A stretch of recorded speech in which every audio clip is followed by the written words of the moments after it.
Prnas je maj, prnas je maj, prnas v Brdih je maj. Prisrčno pozdravljeni na Gradnikovih večerih 2015. Potep skozi zgodovino Brd ob spremljavi glasbe in literature. Lepše se nocojšnjega in jutrišnjega večera ne da napovedati.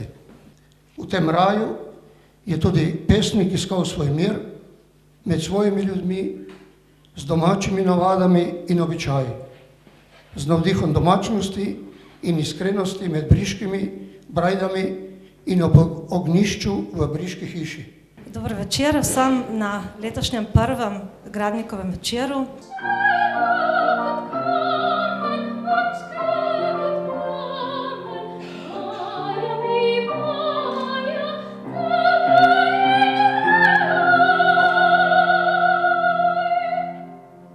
Knjiga, ki jo danes predstavljamo, ni vaša prva knjiga. Izdali ste že več knjig, pa me zanima, Vlado, zakaj ravno Medana? Na tem koncu so se zmeraj križale poti, recimo Furlanov, Italijanov, Slovencev, nekaj malega tudi Nemcev. Smo pač na stičišču raznih kultur in to se potem pozna tudi na področju teh ledinskih imen ali, kakor pravimo tehnično, znanstveno, mikrotoponomastike. Poleg tega so Brda še z geološkega in geografskega vidika tako posebej oblikovana in to še dodatno vpliva na bogatstvo imen.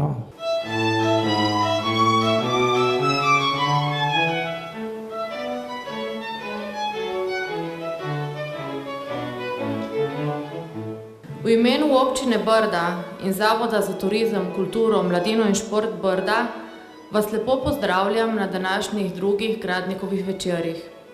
Vesela sem, da lahko letos te posebne večere gostimo tudi tukaj, v naši prenovljeni Vili Vipavže, ki je med drugim pomemben regijski medkulturni center, saj stoji na stičišču treh kultur. Prav te tri kulture so tesno zaznamovale literarni ustvarjalni opus enega največjih briških pesnikov, Alojza Gradnika. Včasih mogoče je res bilo hudo, a starejši trdijo, da je bilo lepo. Ostajajo spomini, ki ne zbledijo, v naših srcih in knjigah največno živijo. Briška hiša smo ljudje, po mojem. Tisti, ki so ostali v Brdih, tisti, ki nismo več v Brdih, jo nosimo s sabo.